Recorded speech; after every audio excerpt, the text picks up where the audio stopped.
Hello friends, welcome to my YouTube channel Dinesh mathematics.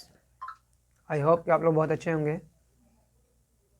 हम लोग class चल रहा था जीव विज्ञान। जीव विज्ञान में हम लोग पढ़ रहे थे जैव प्रक्रम एवं पोषण के बारे में। तो हम लोग इसको पार्ट नंबर 2 तक वीडियो बना चुके हैं।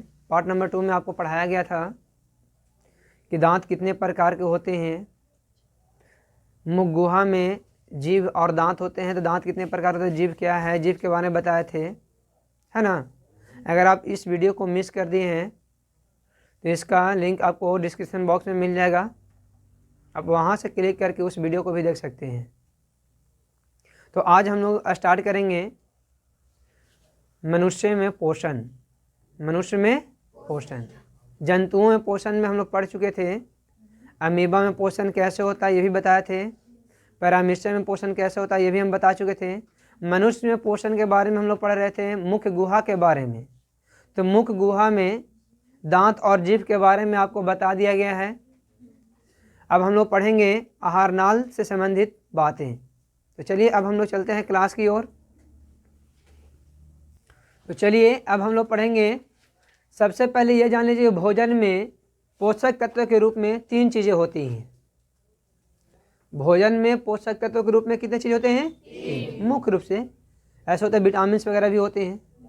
तो पहला जो है कार्बोहाइड्रेट होता है। पहला क्या होता है? कार्बोहाइड्रेट। दूसरा प्रोटीन। तीसरा होता है वसा।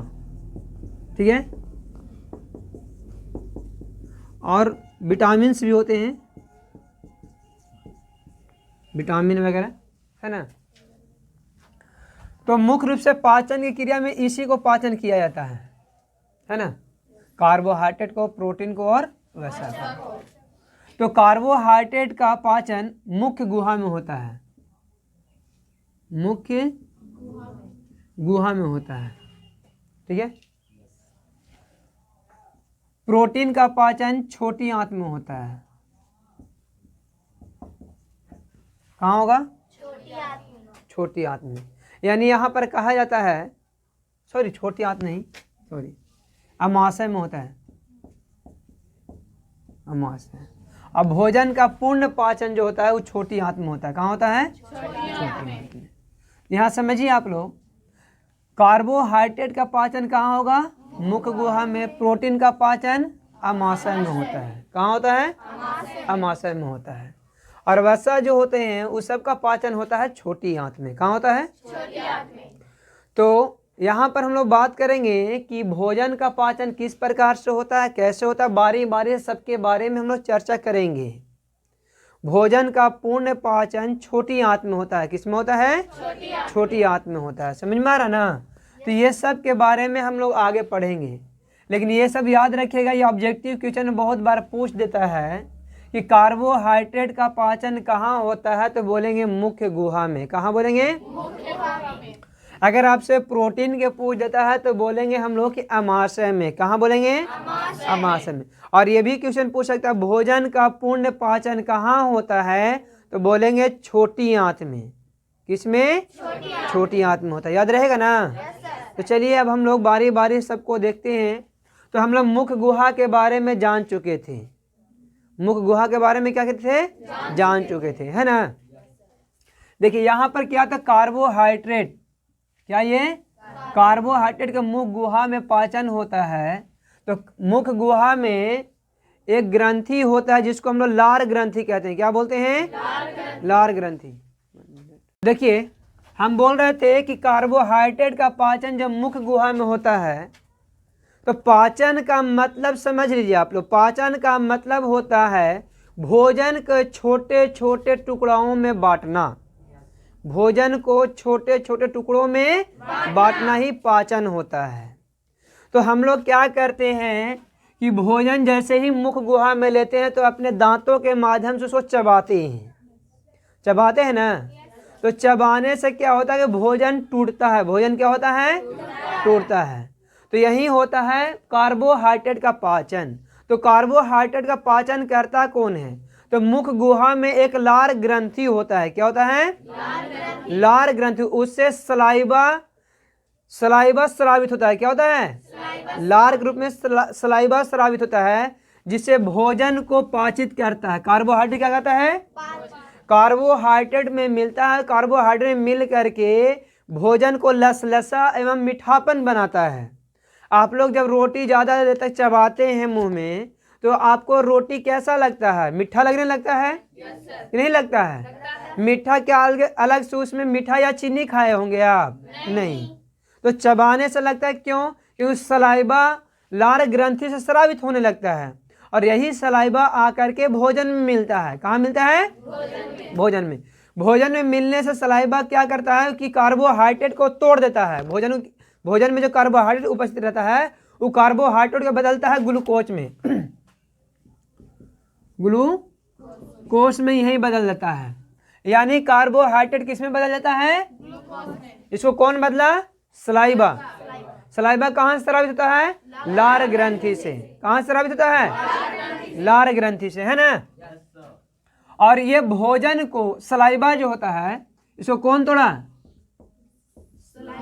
सलाइबा जो होता है भोजन को लसलसा एवं चिकना बनाता है। लसलसा बनाता है। कैसा बनाता है?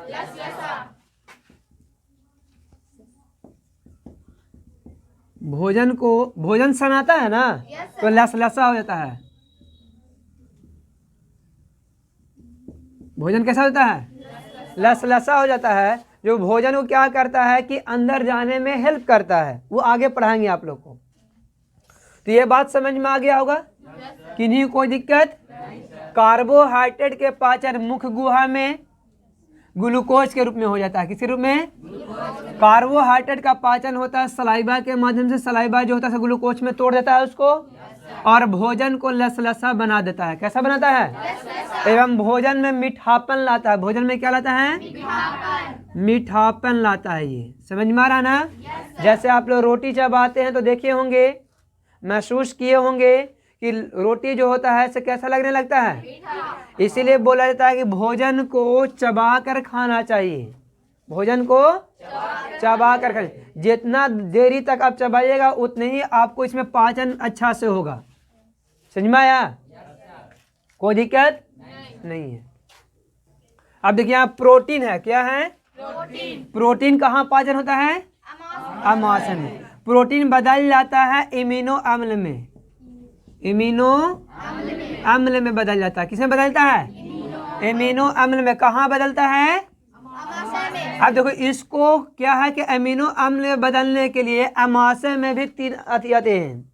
तीन चीजें होते हैं। एक होता है हाइड्रोक्लोरिक अम्ल। क्या होता है? तो ये सब तीनों के बारे में हम जब अमाशय पढ़ाएंगे तो उस समय आपको बता देंगे। ठीक है? उसके बाद होता है वसा। वसा का पाचन हो करके वसा अम्ल बनाता है। क्या बनता है? वसा अम्ल का निर्माण करता है। तो ये होता है कहाँ? छोटी आज जब पढ़ाएंगे तो उसमें आपको इसको भी बता देंगे हम लोग। ठीक है? और विटामिन का पाचन नहीं होता है। विटामिन हो गया, जल हो गया, है ना, ये सब का पाचन नहीं होता है। पाचन मुख्य रूप से किसका होता है? कार्बोहाइड्रेट, प्रोटीन और वसा का। तो चलिए इसका एक स्क्रीनशॉट लीजिए आप लोग। तो हम लोग अभी देखिए कि कार्बोहाइड्रेट का पाचन मुख्य गुहा में होता है। अब गुहा के पिछले वाला भाग जो होता है उसको ग्रासनी कहते हैं। क्या बोलते हैं? ग्रासनी। तो हम लोग ग्रासनी के बारे में पढ़ेंगे। ग्रासनी क्या होता है? तो मुख गुहा के पीछे वाला जो भाग है उसको बोलते हैं ग्रासनी। ग्रासनी में दो छिद्र होते हैं। कितने छिद्र होते हैं? दो छिद्र। एक होता है निगल द्वार, एक होता है कंठ द्वार। निगल द्वार और कंठ द्वार। तो कंठ द्वार के माध्यम से हम लोग श्वसन करते हैं, गैसों का आदान प्रदान होता है। और निगल द्वार द्वारा भोजन जो होता है तो फिर चला जाता है ग्रास नली में। कहाँ चला जाता है? ग्रास नली में। तो कहाँ चला जाता है भोजन? फिर ग्रास नली में जाता है। तो यहाँ भी हम बताएं कि ग्रासनी जो होता है दो छिद्र होते हैं। एक बोलते हैं निगल द्वार, एक होता है कंठ द्वार होता है। निगल ना जी,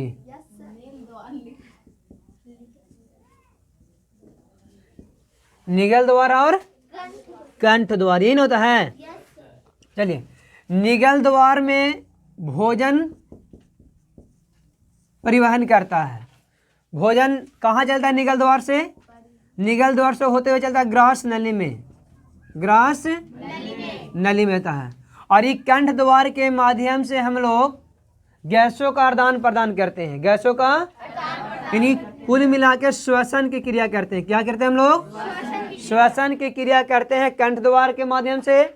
और निगल द्वार के माध्यम से हम लोग भोजन का परिवहन करते हैं। भोजन क्या करते हैं?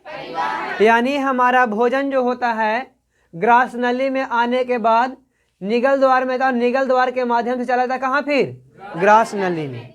अब यहाँ पर ये क्वेश्चन हो सकता है कि सर अगर भोजन कंठ द्वार में जाए तो क्या हो जाएगा, है ना? तो भोजन जब कंठ द्वार में जाता है तो आप लोग को हुचकी आने लगता है। हिचकी आता है ना, हिचकी, हिचकी आता है ना भोजन करते हुए, वो इसी के कारण आता है।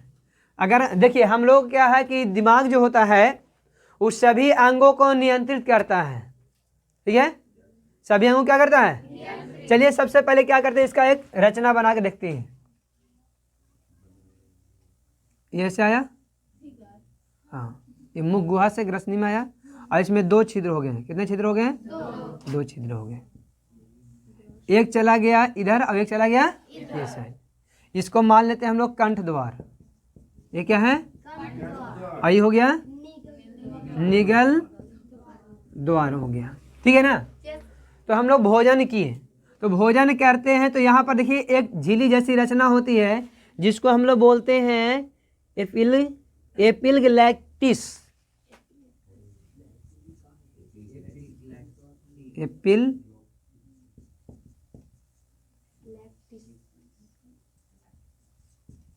इन होता है जी। देखिए ये संरचना होता है एपिग्लैक्टिस, है ना? ये क्या करता है कि जब हम लोग भोजन करते हैं, जब हम लोग भोजन करते हैं तो कंठ द्वार को ढक लेता है। कंठ द्वार को क्या करता है? और भोजन फिर इसके माध्यम से इधर निकल जाता है। इधर ये कहाँ चला जाता है? ये निगल द्वार फिर जाकर मिलता है किसमें? ग्रास नली मिल जाता है। किसमें मिलता है? तो देखिए होता क्या है कि जब हम लोग भोजन करते हैं तो हमारे भोजन करते हैं तो क्या करता है, हमारा माइंड जो होता है, दिमाग जो होता है, इसे इसको नियंत्रित करता है। इसको क्या करता है? नियंत्रित। जैसे ही भोजन इसमें अंदर आता है तो इसको घेर लेता है, इसको क्या करता है? टेक देता है और भोजन को इससे पार होने देता है, भोजन इससे निकल जाता है, ठीक है? और जैसे ही भोजन यहाँ से हट जाता है तो ये दीवार खुल जाता है और फिर इसमें गैस आने लगता है। क्या होता है? गैस का आदान प्रदान होने लगता है। समझ में आ रहा है आप लोग को कि नहीं आ रहा है? अगर क्या होता है कभी कभी हम दूसरा चीज़ सोचते रहते हैं और खाना खाते रहते हैं, दूसरा चीज़ सोचते हैं और खाना खाने लगते हैं। तो भोजन आया, भोजन आते आते क्या होता है कभी कभी एक दो भोजन जो होता है ना, इसमें चावल वगैरह, वो चले आते हैं इसमें। तो इसमें आते हैं तो यहाँ पर ही कंठ द्वार कहते हैं, इधर कहाँ? तुम्हारा इधर जगह नहीं है। तो कहे कि हमारा क्या गलती है इसमें? ये तो दिमाग का गलती है। दिमाग इसको क्या बंद नहीं किया, झिल्ली के माध्यम से इसको बंद नहीं किया, हम चले आए। तो दिमाग कहते हैं तू क्या कर रहा है? देखो भोजन इस साइड आ रहा है। तो वहाँ से फिर क्या करेगा कि हमारे शरीर में क्या होगा कि इसमें सुरसुराहट जैसा उत्पन्न होने लगता है और सुरसुराहट होकर के हिचकी आने लगता है। क्या होता है? और वो प्रेशर से फिर इसको बाहर फेंक देगा। उसको क्या करता है? और ये बाहर फेंकता है तो कभी नाक के माध्यम से बाहर चलाता है, होता है ना? नसका छिद्र के माध्यम से फिर क्या होता है, कभी कभी ये बाहर आता है और कभी कभी यहाँ रहकर फिर चला आता है निगल द्वार में। कहाँ चलाता है? और फिर जाके इसको बंद कर देता है। तो हिचकी क्यों होता है? समझ में आ गया आप लोग को कि नहीं आया? भोजन में गलती से, यानी किसके गलती से? दिमाग के गलती से जब भोजन कंठ द्वार में आता है तो हिचकी आने लगता है और हिचकी आकर प्रेशर आता है और छींक आता है। छींक के माध्यम से जो दाल चावल वाल हुए रहता है ना, वो नाक से बाहर चले जाते हैं। कभी कभी इधर आ जाता है, इसे भी इधर आने के बाद फिर निगल द्वार में जाता है। निगल द्वार से फिर कहाँ चला जाता है? वो ग्रास नली। तो यही है ग्रसनी। इधर ये क्या है? समझ में आ गया? ग्रसनी, ग्रसनी में 2 छिद्र होते हैं। कौन कौन? निगल द्वार और कंठ द्वार। निगल द्वार द्वारा भोजन जो होता है ग्रास नली में जाता है और कंठ द्वार जो होता है वो कंठ द्वार चला फेफड़ा के पास। कहाँ जाता है? जिसको श्वास नली बोलते हैं। क्या बोलते हैं? श्वास नली। तो ये चला जाता, कहाँ खुलता है? फेफड़ा में। कहाँ? फेफड़ा में, जो गैसों का आदान प्रदान करता है, गैसों का आदान प्रदान करता है। आदान प्रदान करता है। मुख्य रूप से ये श्वसन की क्रिया में भाग लेता है और ये पोषण की क्रिया में भाग लेता है। समझ में आ गया आप लोग को? तो जब आपको श्वसन पढ़ाएंगे तो यहाँ आप लोग समझिएगा कि फेफड़ा में कौन सा गैस लेकर आता है और कौन सा गैस लेकर के जाता है।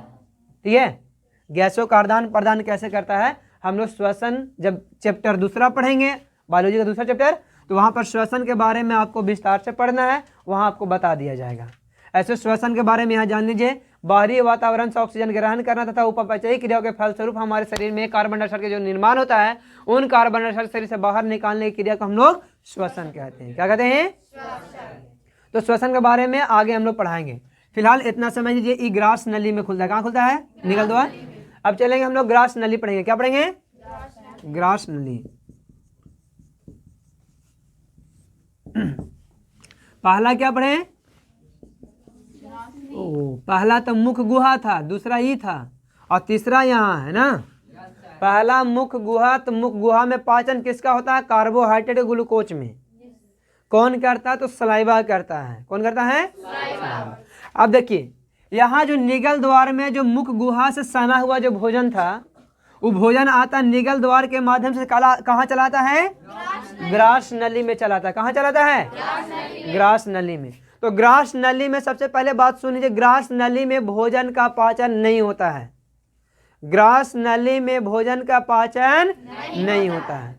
तो ये जो लसलसा सा हम अभी बता रहे थे, भोजन जो लसलसा हो जाता है वो चिकना कर देता है। भोजन क्या करता है? चिकना करता है। कभी कभी आप लोग देखे होंगे कि कोई खाना खा रहा होता है बच्चा और चबा कर उसको बाहर गिरा देता है। भोजन क्या कहता है? तो भोजन को देखे होंगे लसलसा रहता है। रोटी लसलसा हो जाता है कि नहीं हो जाता है? तो वो लसलसा होने से चिकनापन आ जाता है। भोजन में क्या आता है? चिकनापन आ जाता है। समझ में आ रहा है? जो चिकनापन आने के कारण जो होता है, देखिए ग्रास नली में भोजन का अंदर जाने में और अंदर जाने में हेल्प मिलता है। उसको क्या होता है? हेल्प मिलता है। तो ग्रास नली के बारे में समझ गए? नहीं समझे तो फिर से एक बात समझ लीजिए। देखिए ग्रास नली जो होता है, भोजन मुंह में क्या होता है कि लार ग्रंथि द्वारा सना जाता है और भोजन सनाने के बाद चिकनापन और लसलसा सा हो जाता है। ये भोजन जो होता है ग्रासनी के माध्यम से निगल द्वार में जाता है और निगल द्वार से होते हुए भोजन चला आता है ग्रास नली में। कहाँ चलाता है? ग्रास नली में भोजन चलाता है ना। और ग्रास नली में आने के बाद जैसे ही ग्रास नली में भोजन आता है तो ग्रास नली में एक तरंग उत्पन्न हो जाता है और तरंग उत्पन्न होने के कारण ग्रास नली में क्रमानुकुंचन की गति होती है। क्रमानुकुंचन में होता है कि ये जो ग्रास नली है, ये दीवार जो होते हैं कभी सिकुड़ते कभी फैलते, कभी सिकुड़ते कभी फैलते। सिकुड़ने और फैलने की क्रिया के क्रमानुकुंचन कहते हैं। क्या बोलते हैं उसको? क्रमानुकुंचन कहते हैं। सिकुड़ने और फैलने की क्रिया को क्या बोलेंगे? क्रमानुकुंचन। चलिए एक फिगर के माध्यम से आपको समझाते हैं कि मान लीजिए कि ये दीवार है। ये क्या है? दीवार है। समझ में आ रहा ना? तो इसमें जब भोजन पहुंचता है, भोजन इस तरह से पहुंचा है ना, ऐसे। तो भोजन पहुंचेगा तो ये वाला हल्का सा फूलता है। हल्का सा क्या होता है? अब ये फूलता है तो यहाँ पर ये सिकुड़ जाता है। ये क्या होता है? सिकुड़ जाता है। अब भोजन जब फिर धीरे धीरे खिसक के यहाँ चला आता है तो ई वाला में भोजन आने के बाद ई वाला फैलता है और ई वाला सिकुड़ जाता है। ये वाला क्या होता है? और इधर से ये भी सिकुड़ जाता है। ये भी क्या होता है? यहाँ जब प्रेशर बनाता है तब ना भोजन खिसेगा नीचे की ओर। और ये क्या होता है? सिकुड़ता फैलता रहता है। सिकुड़ता और क्या होता है? फैलता रहता है। तो इसी क्रिया को बोला जाता है क्रमानुकुंचन। क्या बोलते हैं? अब देखिए ऐसा नहीं कि सिकुड़ कर ये वाला पूरा ऐसे सट जाता है, तो उससे बचने के लिए इसमें ट्रैकिया लगा रहता है। क्या लगा रहता है? ट्रैकिया। देखिए इस प्रकार का संरचना होता है। मुर्गी का जब गर्दन खाए होंगे आप लोग कोई भी, तो उसमें देखे होंगे कि यहाँ पर हड्डी जैसा रहता है ना, तो वही ट्रैकिया होता है। वही क्या होता है? ये ट्रैकिया करता क्या है कि इन दीवारों को आपस में सटने से बचाता है। और जब ये मान लें कि आपस में सट जाएगा तो सांस रुक जाएगा ना जी, आदमी मर भी सकता है। तो इसीलिए इसे रोकने के लिए ट्रैकिया लगा रहता है। क्या लगता है? तो चलिए आपको हम ट्रैकिया को दिखा देते हैं फिगर के माध्यम से, ट्रैकिया कैसा होता है ना। तो यहाँ पर जो देख रहे हैं ये संरचना, देखिए ये वाला जो उजला दिखाई दे रहा है आपको ना, यही ट्रैकिया। ये क्या है? ट्रैकिया। देखो ऊपर में लिखा हुआ है ट्रैकिया, लिखा हुआ ना। तो ये ट्रैकिया क्या होता है कि ग्रास नली के दीवारों को आपस में सटने से क्या करता है? रोकता है। तो हम लोग जो है ग्रासनी और ग्रास नली तक पढ़ लिए। अब हम लोग अमाशय देखेंगे, है ना। अमाशय क्या होता है, ठीक है। देखिए, अमाशय जो है एक चौड़ी जैसी संरचना होती है जिसका 3 मुख्य भाग होते हैं। 3 मुख्य क्या होते हैं, भाग होते हैं ना। 3 मुख्य भाग होते हैं जिसका प्रथम भाग को हम लोग बोले थे कॉर्डियक। क्या बोले थे, कॉर्डियक बोले थे। और मध्य भाग जो है उसको हम लोग बोले थे, मध्य भाग को बोले थे फुंडिक बोले थे। और जो अंतिम भाग था, अंतिम भाग को हम लोग बोले थे पाइलोरिक बोले थे ना,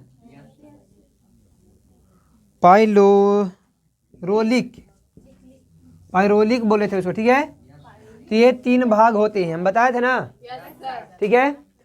अमाशय के दीवार जो होते हैं, अमाशय के दीवारों पर मान लो कि अमाशय इस प्रकार से है, तो अमाशय के दीवार पर इस प्रकार की संरचना होती है। तो हम लोग लगभग ग्रास नली देख लिए थे, ग्रासनी और ग्रास नली देख लिए थे, है ना। ग्रास नली में हम बताए थे कि ट्रैकिया होता है। ट्रैकिया इसलिए लगा था, ग्रास नली के दीवार आपस में सट ना जाए इसलिए ट्रैकिया लगा होता है ना। ट्रैकिया का आप लोगों को फिगर भी हम दिखाए थे कि ट्रैकिया किस प्रकार का होता है। अब हम लोग पढ़ेंगे यहाँ पर अमाशय के बारे में। किसके बारे में, अमाशय एक चौड़ी थैली जैसी संरचना होती है जिसका 3 भाग होते हैं। कितने भाग होते हैं, 3 भाग होते हैं। प्रथम भाग को हम लोग बोलते हैं, प्रथम भाग को हम लोग कॉर्डियक बोलते हैं। क्या बोलते हैं, कॉर्डियक बोलते हैं, ठीक है। प्रथम भाग कॉर्डियक होता है। और मध्य भाग जो होता है उसको हम लोग फुंडिक बोलते हैं। क्या बोलते हैं, फुंडिक। मध्य भाग को फुंडिक तथा पश्च भाग यानी अंतिम भाग जो होता है, अंतिम भाग को क्या बोलते हैं हम लोग, फाइलोरिक बोलते हैं। पाइलोरिक क्या बोलते हैं, तो ये 3 भाग होते हैं। क्या होते हैं, 3 भाग होते हैं। अमाशय के दीवारों पर संरचना होता है दानेदार जैसा ना। देखिए इस प्रकार का, ये मान लो का अमाशय है ऐसे, तो इसके दीवार पर इस प्रकार संरचना होती है। ये संरचना को स्तंभाकार एपिथेलियम बोलते हैं। क्या बोलते हैं, स्तंभाकार एपिथेलियम।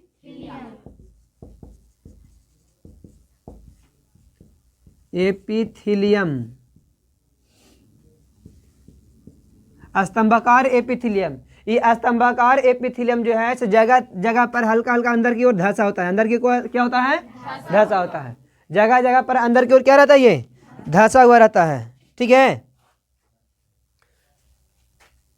इस प्रकार से कहीं कहीं अंदर की ओर धंस जाता है, कहीं कहीं क्या होता है, अंदर की ओर धंसा हुआ रहता है। और ये जो धंसा वाला भाग दिखाई दे रहा है, इनकी कोशिकाएं जो होते हैं जठर ग्रंथि का निर्माण करता है। यह अग्नाशय ग्रंथि है ना, अमाशय ग्रंथि, अमाशय ग्रंथि या जठर ग्रंथि का क्या करता है, निर्माण करता है। यहाँ पर जितने भी ग्रंथि हैं, जितने भी क्या है, ग्रंथि है, सभी ग्रंथियों से एक रस स्रावित होता है। क्या होता है, रस स्रावित होता है ना। तो आगे हम लोग पढ़ेंगे कौन सा रस स्रावित होता है। तो आप लोग समझ में आ गया, अमाशय के दीवारों पर इस प्रकार की संरचना होता है, इसको बोलते हैं स्तंभाकार एपिथेलियम। और ये जहाँ तहाँ धंसे होते हैं, ठीक है। और ये जो होते हैं से इनकी कोशिकाएं अमाशय ग्रंथि या जठर ग्रंथि का निर्माण करते हैं, ठीक है। अमाशय ग्रंथि या जठर ग्रंथि का, ये जठर ग्रंथि आप देख रहे हैं या अमाशय ग्रंथि जो होता है 3 प्रकार के कोशिकाओं से मिलकर बना होता है। कितने प्रकार के, 3 प्रकार के कोशिकाओं से मिलकर बना होता है। देखिए यहाँ लिखेंगे जठर ग्रंथि। ये जठर ग्रंथि 3 प्रकार की कोशिकाओं से मिलकर बना होता है। पहला कोशिका को हम लोग बोलते हैं श्लेष्मा। पहला क्या होता है, श्लेष्मा। तो श्लेष्मा का एक और नाम है, आप लोग बताए थे, क्या है, म्यूकस कोशिका। क्या है, म्यूकस कोशिका, ठीक है। दूसरा होता है, इसको हम लोग बोलते हैं अम्लजन कोशिका। अम्ल जन कोशिका। और तीसरा भाग को इसको एक और नाम था भित्तिया, है ना। और एक तीसरा होता है पेप्सिनोजेन, सॉरी जाइमोजिन ना जी, जाइमोजिन कोशिका, है ना। तो देखिए यहाँ पर जठर ग्रंथि 3 प्रकार के कोशिकाओं से मिलकर बना होता है। पहला को हम लोग श्लेष्मा या म्यूकस कोशिका कहते हैं। दूसरा होता है अम्लजन कोशिका जिसको हम लोग भित्तिया भी कहते हैं। और तीसरा का जाइमोजिन कोशिका बोलते हैं। क्या बोलते हैं? जाइमोजिन कोशिका। इन तीनों से अलग अलग क्या होते हैं? रस स्रावित होते हैं। इन तीनों से अलग अलग रस स्रावित होते हैं, जिससे पहला से होता है म्यूकस स्रावित होता है। क्या होता है? म्यूकस। पहला से क्या स्रावित होता है? म्यूकस। यानी श्लेष्मा से क्या स्रावित होगा? म्यूकस कोशिका के नाम से भी पता चल रहा है कि इससे म्यूकस स्रावित होगा, म्यूकस रस। उसके बाद अम्लजन। अम्लजन में ना हाइड्रोक्लोरिक अम्ल को स्रावित करता है। क्या चीज को? हाइड्रोक्लोरिक अम्ल, जिसको हम लोग बोलते हैं HCl। क्या बोलते हैं? और ये जो है जाइमोजिन जो है पेप्सिनोजेन नामक, क्या? पेप्सिनोजेन, पेप्सिनोजेन, पेप्सिनोजेन, इसको स्रावित करते हैं। ठीक है। अब ये तीनों मिल करके क्या कहलाते हैं? जठर रस कहलाते हैं। क्या कहलाते हैं? जठर रस कहलाते हैं। तो हम अभी बताए थे कि जितने भी ग्रंथियां हैं सभी रस स्रावित करते हैं। सभी क्या करते हैं? तो ये जठर ग्रंथि जो है वो 3 प्रकार की कोशिकाओं से मिलकर बना होता है, जिसका नाम है श्लेष्मा, अम्लजन कोशिका और जाइमोजिन कोशिका। इन तीनों से देखिए यहाँ पर ये रस स्रावित होता है। श्लेष्मा से म्यूकस स्रावित होता है, अम्लजन से हाइड्रोक्लोरिक अम्ल स्रावित होता है और जाइमोजिन से पेप्सिनोजेन स्रावित होता है। क्या होता है? पेप्सिनोजेन। तो यहाँ तक आप लोगों को समझ में आ गया होगा। अब देखिए ये तीनों मिल करके यानी म्यूकस, HCl का नाम होता है हाइड्रोक्लोरिक अम्ल। क्या नाम है? और यहाँ जो पेप्सिनोजेन है ये तीनों मिल करके जठर रस का निर्माण करते हैं। किसका निर्माण करते हैं? तो यहाँ तक समझ में आ गया आप लोग को? चलिए इसका एक स्क्रीनशॉट लीजिए आप लोग। यहाँ पर देखिए हाइड्रोक्लोरिक अम्ल जो है वो बहुत ही घातक होता है। बहुत ही क्या होता है? घातक होता है। समझ में आ रहा ना? तो ये चूंकि अम्ल है, अम्ल हमारे शरीर के लिए नुकसानदेह भी होता है। तो लेकिन ये क्या करता है कि यहाँ पर ये पेप्सिनोजेन जो है से पेप्सिन स्रावित करता है। क्या कहता है? इससे पेप्सिन बनता है। और पेप्सिन जो है प्रोटीन को पाचन करता है। प्रोटीन को अब ये जो है प्रोटीन को पाचन करने से पहले ये नखरा करता है कि पहले जो भोजन जो आ रहा है, जो यहाँ पर सना के भोजन आया था ना ग्रास नली से, उसको ये बोलता है कि पहले उसको बनाओ तुम अम्लीय भोजन। पहले क्या करना होगा? अम्लीय भोजन बनाना होगा, तब जाके ये पाचन करेगा। ऐसा इसका नखरा है। समझ में आया? इसका नखरा क्या है पेप्सिनोजेन का? पेप्सिनोजेन का नखरा ये है कि जब तक ये भोजन जो सना का आ रहा था ग्रास नली से वो अम्लीय नहीं होता है, तब तक हम इसको पाचन करेंगे ही नहीं। तो यहां से क्या करता है? अम्लजन्य कोशिका हाइड्रोक्लोरिक अम्ल को स्रावित करता है। और हाइड्रोक्लोरिक अम्ल जब उसमें मिल जाता है तो वो भोजन जो आ रहा था वो भोजन कैसा बन गया? वो भोजन बन गया अम्लीय भोजन। क्या बन गया? अम्लीय भोजन। अब यहाँ पर एक क्वेश्चन हो सकता है कि सर जब ये इतना घातक है तो हमारे अमाशय में रहता था, अमाशय को जला नहीं सकता है। ये इतना घातक है कि हमारे चमड़े को भी जला सकता है, तो क्या अमाशय के दीवारों को जला नहीं सकता है? तो यहाँ पर देखिए म्यूकस है। क्या है? म्यूकस क्या करता है कि इससे सुरक्षा प्रदान करता है। क्या करता है? ये वाला से क्या करता है? इसको हाइड्रोक्लोरिक अम्ल से अमाशय को क्या करता है? सुरक्षा प्रदान करता है। इसलिए इसको बोलते हैं सुरक्षा प्रदान करता है। कौन सुरक्षा प्रदान करता है? तो म्यूकस जो हाइड्रोक्लोरिक अम्ल का प्रभाव अमाशय पर ज़्यादा नहीं होने देता है। समझ में आया?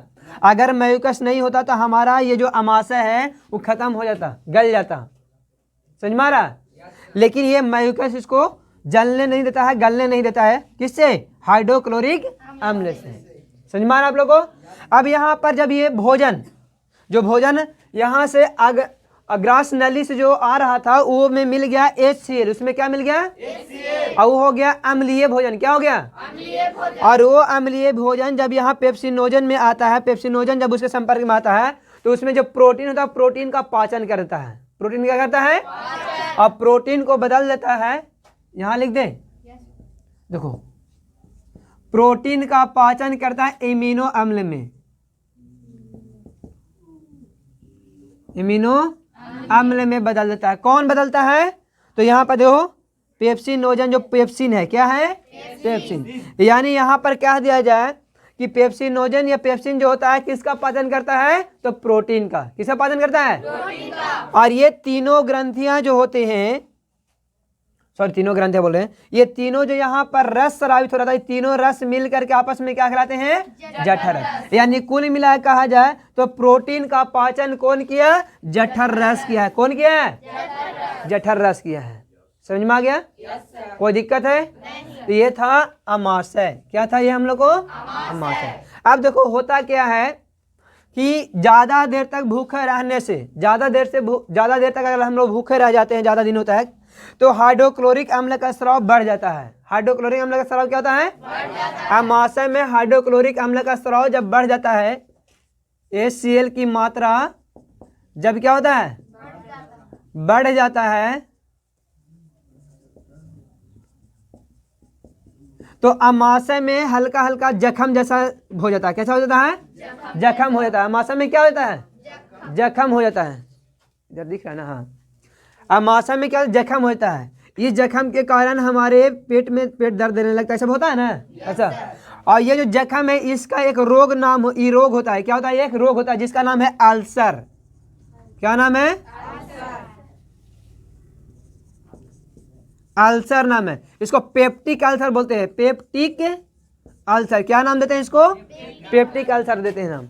ये होता है कब, जब आदमी ज्यादा देरी तक, ज्यादा दिनों तक भूखा रह जाता है, तब। ज्यादा दिन तक भूखा रहने के कारण क्या होता है कि इसमें HCl की मात्रा बढ़ता है। अमाशय में क्या होता है, HCl की मात्रा बढ़ जाता है, जिसके वजह से अमाशय में जहां तहां जख्म होता है, जहां तहां क्या हो जाता है, जख्म होता है। और इसी को हम लोग बोलते हैं अल्सर। क्या नाम देते हैं, तो इसको नाम है पेप्टिक अल्सर। क्या नाम है, अमाशय को ही पेट कहा जाता है। अमाशय क्या कहते हैं, पेट। अमाशय कहाँ रहता है, तो देखिए यहाँ पे रहता है, हल्का ऐसा थोड़ा सा रचना होता है इस प्रकार से, ठीक है ना। तो आप लोगों को जब हम वीडियो दिखाएंगे तो वीडियो में आप लोग को दिखा देंगे अमाशय कौन है ना, ये दिखा देंगे आप लोगों को। एक बात और देख लीजिए, यहाँ पर HCl जो है, HCl जो है भोजन के साथ जो कीटाणु आ जाते हैं, भोजन के साथ क्या आ जाते हैं, बैक्टीरिया वगैरह आता है ना, तो ये कीटाणु को मारने का भी काम करता है, यानी कीटनाशक का भी काम करता है। भोजन को तो अम्लीय बनाता ही है, लेकिन ये क्या करता है, कीटाणुओं को मारने का भी काम करता है, कीटाणुओं को नष्ट करता है। इसलिए इसको बोलते हैं कीटनाशक। ये कीटनाशक का काम करता है। किसका काम करता है, अब ये जठर रस आप देख रहे हैं, मनुष्य में प्रतिदिन लगभग 3 लीटर जठर रस स्रावित होता है। कितना होता है, 3 लीटर। प्रतिदिन कितने लीटर, 3 लीटर। समझ में आ गया ना, कोई दिक्कत, 3 लीटर स्रावित होता है, याद रहेगा। मानव में प्रतिदिन जठर रस कितना स्रावित होता है, तो लगभग 3 लीटर। कितना बोलना है, चलिए स्क्रीनशॉट लीजिए आप लोग। तो अभी अभी हम लोग देखें अमाशय के बारे में, तो आप लोग 3 चीज अच्छे से पढ़ लिए, ग्रासनी, ग्रास नली और अमाशय। अब अगला जो भाग है आहार नाल का, वो है छोटी आंत। आप लोग को मुख्य गुहा भी पढ़ा दिया गया ऐसे, मुख्य गुहा। पहला भाग मुख्य गुहा होता है, दूसरा भाग को हम लोग ग्रासनी कहते हैं, तीसरा भाग पढ़े थे हम लोग ग्रास नली, चौथा भाग पढ़ लिए हम लोग अमाशय। अब आगे पढ़ना है 5वां भाग। 5वां भाग हम लोग पढ़ेंगे किसका, छोटी आंत, है ना। छोटी आंत जो होता है आहार नाल का सबसे लंबा भाग होता है। आहार नाल का सबसे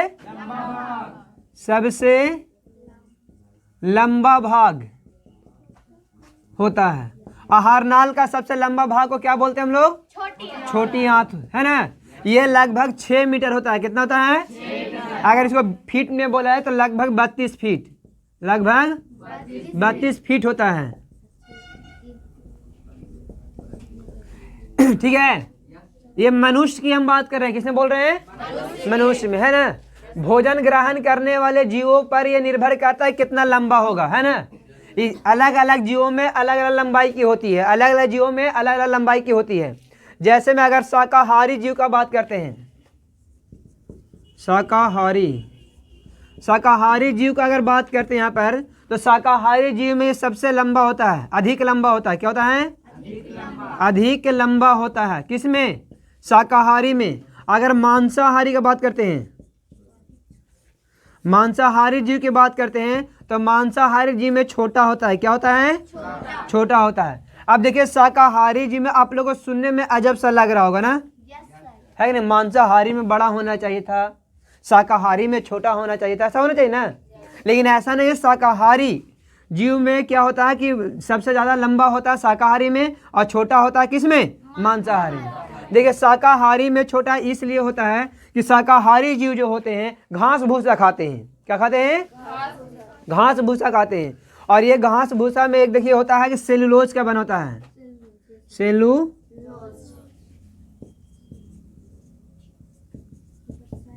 सेल्यूलोज का ये बना होता है। किसी का बना होता है? सेल्यूलोज का। अब सेल्यूलोज का पाचन जो होता है लंबे समय में होता है, ये जटिल होता है। क्या होता है? जटिल बोलते हैं, जटिल पाचन होता है इसका, समझ में आया। लेकिन मांसाहारी जीव जब मांस होता है, मांस का पाचन बिल्कुल सरल है। क्या है? सरल है, समझ में आया ना। तो सेल्यूलोज के पाचन के कारण इस जो शाकाहारी जीवों में छोटी आंत की लंबाई अधिक होता है। सेल्यूलोज के पाचन के कारण शाकाहारी जीवों में छोटी आंत की लंबाई क्या होता है? अधिक होता है। लेकिन मांसाहारी जो है, मांसाहारी जो मांस का पाचन जो होता है बिल्कुल सरल होता है। मांस का पाचन क्या होता है? बिल्कुल शाकाहारी सरल होता है, जिसके वजह से इसका छोटी आंत की लंबाई क्या होता है? छोटा होता है। समझ में आया? अब बोलोगे सर अगर इसका छोटा होता तो क्या था? जब ये छोटा होता तो सेल्यूलोज का पाचन पूर्ण रूप से नहीं हो पाता, और जब पूर्ण रूप से पाचन नहीं होता तो देखिए क्या हो सकता है। मान लीजिए कि ये कोई रास्ता है ऐसे, है ना, ठीक है। यहाँ पर कुछ लोग आए हुए हैं, मान लो दुश्मन आया है, पाकिस्तानी है, दुश्मन है ना। यहाँ पर इंडियन आर्मी है, यहाँ पर क्या है? इंडियन आर्मी है, ठीक है ना। अब यहाँ पर होता क्या है कि ये दुश्मन यहाँ पे, अगर रास्ता छोटा होता तो सब दुश्मन तो आगे घुस जाते। अगर ये क्या है? लंबा है, रास्ता क्या है? लंबा है। तो यहाँ से आते आते क्या सब के सब क्या हो जाएंगे? साफ हो जाएंगे, नहीं हो जाएंगे? तो साफ माने पाचन हो जाएंगे। क्या हो जाएंगे? पाचन। तो वही है यहाँ पर सेल्यूलोज। सेल्यूलोज जो है सही क्या है कि इसका पाचन थोड़ा जटिल होता है, ज़्यादा समय में होता है, समय अधिक लेता है ना। तो जब ये सेल्यूलोज यहाँ से आता है, मान लीजिए सेल्यूलोज आ रहा है, तो सेल्यूलोज का पाचन होना क्या होता है? ज़्यादा समय लेता है। सेल्यूलोज का पाचन होने में कितना समय लेता? बहुत अधिक समय लेता है। तो सेल्यूलोज का पाचन होने रास्ता जब ज़्यादा रहेगा लंबा, तो धीरे धीरे घूम के आएगा, उतना देरी में उसका क्या हो जाएगा? पाचन हो जाएगा। लेकिन अगर यह मांसाहारी की बात करते हैं, किसकी बात करते हैं? मांसाहारी। मांसाहारी में रास्ता छोटा भी रहेगा तो क्या कोई दिक्कत नहीं है, क्योंकि इसलिए कि ये क्या करता है? इसका पाचन बिल्कुल सरल है, तुरंत पच जाता है ना। तो इसीलिए ये क्या होता है? मांसाहारी में छोटा और शाकाहारी में लंबा। अब देखिए छोटी आंत जो होता है 3 भागों में बांटा होता है। छोटी आंत कितने भागों में बांटा होता है? 3 भागों में। देखिए मान लीजिए इतना बड़ा ऐसे है ना, ये ऐसा होता नहीं है। ये देखिए इस प्रकार से संरचना होता है, ऐसे ऐसे हमारे इस प्रकार से संरचना होता है, समझ में आया ना। कुंडलित संरचना होती है। तो इसका 3 भाग होता है। कौन कौन कितने भाग होते हैं? 3। पहला भाग को ग्रहणी बोलते हैं, दूसरा भाग को जेजुनम बोलते हैं, जेजुनम, और तीसरा भाग को इलियम बोलते हैं। देखिए ये जो होता है ग्रहणी जो होता है छोटी आंत का पहला भाग है। छोटी आंत का पहला भाग क्या होता है? ग्रहणी। और मध्य भाग को हम लोग बोलते हैं जेजुनम बोलते हैं। क्या बोलते हैं? और जो अंतिम वाला भाग देख रहे हैं, अंतिम वाला भाग को हम लोग इलियम बोलते हैं। इलियम जो होता है छोटी आंत का सबसे लंबा भाग होता है। छोटी आंत का सबसे लंबा भाग को हम लोग क्या बोलते हैं? इलियम बोलते हैं। क्या बोलते हैं? याद रहेगा। छोटी आंत का सबसे लंबा भाग कौन होता है? और इलियम में ही भोजन का पुण्य पाचन होता है। इलियम में ही भोजन का पुण्य पाचन। यहाँ पर जो भोजन आता है, देखिए अमाशय से जब भोजन आता है छोटी आंत में, तो अमाशय से छोटी आंत में आता है तो वहां पर पेस्ट बन जाता है। अमाशय में क्या बनता है? पेस्ट बन जाता है ना। यहाँ से भोजन जो बन के आता है ना, वो होता है कायम। क्या होता है? जो पेस्ट बन के तैयार हो जाता है ना, लिक्विड मतलब होता क्या है ना, वो टूट जाता है। अधिकांश भोजन क्या होते हैं? टूट जाते हैं। तो वहाँ पर एक पेस्ट बन जाता है, उसी पेस्ट को हम लोग क्या बोलते हैं? कायम बोलते हैं। क्या बोलते हैं? और यही भोजन कहाँ आता है? छोटी आंत में। छोटी आंत के पहला भाग को क्या बोलेंगे? दूसरा भाग, और अंतिम भाग इलियम। और सबसे लंबा भाग जो छोटी आंत का, तो वो क्या होता है? इलियम। क्या होता है? इलियम। तो ये जो होता है ग्रहणी जो होता है, वो कहाँ से मिलता है? अमाशय जो होता है, अमाशय का पिछला भाग खोलता है किसमें? ग्रहणी में खोलता है। किसमें आता है? ग्रहणी में। अब यहाँ देखिए, यहाँ पर होता है किसका पाचन? तो यहाँ पर होता है आपको छोटी आंत में पाचन होता है वसा का। हम बताए भी थे, वसा का पाचन कहाँ होता है? छोटी आंत में। ठीक है। और पाचन पूर्ण पाचन कहाँ होगा? इलियम में। लेकिन यहाँ पर वसा का पाचन होने के लिए भोजन को क्या होना चाहिए था? क्षारीय। क्या होना चाहिए? क्षारीय होना चाहिए। जब तक भोजन क्षारीय नहीं होगा तब तक यहाँ पर वसा का पाचन नहीं होगा। समझ में आ रहा ना? तो चलिए पहले इतना स्क्रीनशॉट लीजिए, उसके बाद हम बताते हैं आगे। एक मिनट, इसमें चौड़ाई छोड़ दिए ना। छोटी आंत का चौड़ाई जो होगा 2.5 सेंटीमीटर होता है। कितना होता है? 2.5 मतलब 2.5 सेंटीमीटर चौड़ा होता है। ठीक है। अब देखिए, अब यहाँ पर पढ़ेंगे छोटी आंत में भोजन का पाचन जो होता है 3 तरह के रस स्रावित होने से होता है। यहाँ पर भोजन का पाचन जो करता है वो 3 तरह के रस स्रावित हो, जिसके वजह से होता है। जिस पहला को बोलते हैं हम लोग पीत रस। पहला क्या होता है? पीत रस के द्वारा। दूसरा है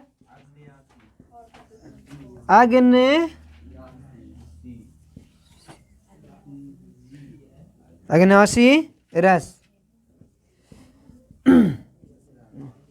और तीसरा है आंत्र रस। तीसरा क्या है? आंत्र रस। इन तीनों के द्वारा ही क्या होता है? हमारे छोटी आंत में भोजन का पाचन होता है। अब होता है कि ये स्रावित कहाँ से होता है? तो रस जब है तो ग्रंथि से स्रावित होगा। ये आप लोगों को पता होना चाहिए कि जितने भी रस होते हैं ग्रंथि से स्रावित होते हैं। तो ये पित्त जो होता है यकृत से स्रावित होता है। यकृत ग्रंथि है, आगे पढ़ाएंगे हम लोग। उसके बाद अग्नाशय जो होता है अग्नाशय से।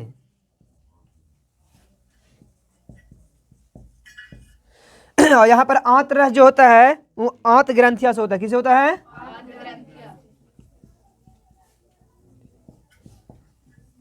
तो ये तीनों जो होते हैं से यहाँ पर रस स्रावित करते हैं। इन्हीं रस से यहाँ पर भोजन का क्या होता है? पाचन होता है। भोजन क्या होता है? पाचन होता है। तो यहाँ पर देखिए, ये तीनों रस जब स्रावित होता है तब जाके भोजन क्या होता है? पाचन होता है। अब आगे हम लोग पढ़ेंगे यकृत के बारे में, अग्नाशय के बारे में और आंत्र रस के बारे में। उसके बाद बच जाएगा लास्ट टॉपिक रहेगा बड़ी आंत। लास्ट टॉपिक क्या रहेगा? बड़ी आंत। तो यकृत जो होता है, हल्का फुल्का सुन लीजिए यहाँ पर। यकृत जो होता है वो लगभग 1.5 kg का होता है। कितना kg? तो यहाँ पर क्वेश्चन होता है कि शरीर के सबसे बड़ा ग्रंथि कौन होता है? यकृत। कौन होता है? लगभग कितना kg का होता है? 1.5 kg का होता है। इससे ही जो होता है पीत रस स्रावित होता है। यकृत से क्या होता है? पीत रस स्रावित होता है। यहाँ पर फिर पढ़ेंगे हम लोग अग्नाशय। अग्नाशय जो होता है वो अमाशय के ठीक थोड़ा सा नीचे होता है। अमाशय के ठीक। और ये पित्त जो है ना पित्ताशय में जमा होता है। किसमें होता है? तो ये पित्त जो होता है हरा रंग का होता है। कैसा होता है? और पित्ताशय पीला। तो आप लोग जब मुर्गी काटे होंगे तो उसमें पित्त देखे ना हरा हरा होता है। और ये बहुत ही खतरनाक होता है। पित्ताशय अगर किसी कारण से फट जाए तो जीव क्या हो जाएंगे? खत्म हो जाएंगे। इतना खतरनाक होता है। ठीक है। तो चलिए अब हम लोग आगे अगले क्लास में पढ़ेंगे यकृत के बारे में, पढ़ेंगे अग्नाशय के बारे में। उसके बाद पढ़ेंगे आंत्र रस। उसके बाद हम लोग पढ़ेंगे अब बड़ी आंत के बारे में। फिर यहीं पर आपका लेसन जो होगा समाप्त हो जाएगा। तो अगले वीडियो में हम लोग लेसन को समाप्त करेंगे। अगर वीडियो अच्छे लगे हो तो मेरे यूट्यूब चैनल को सब्सक्राइब करें और अपने दोस्तों के पास जरूर शेयर करें ताकि वो भी इस वीडियो को देख सके और फ़ायदा उठा सके। Thanks for watching.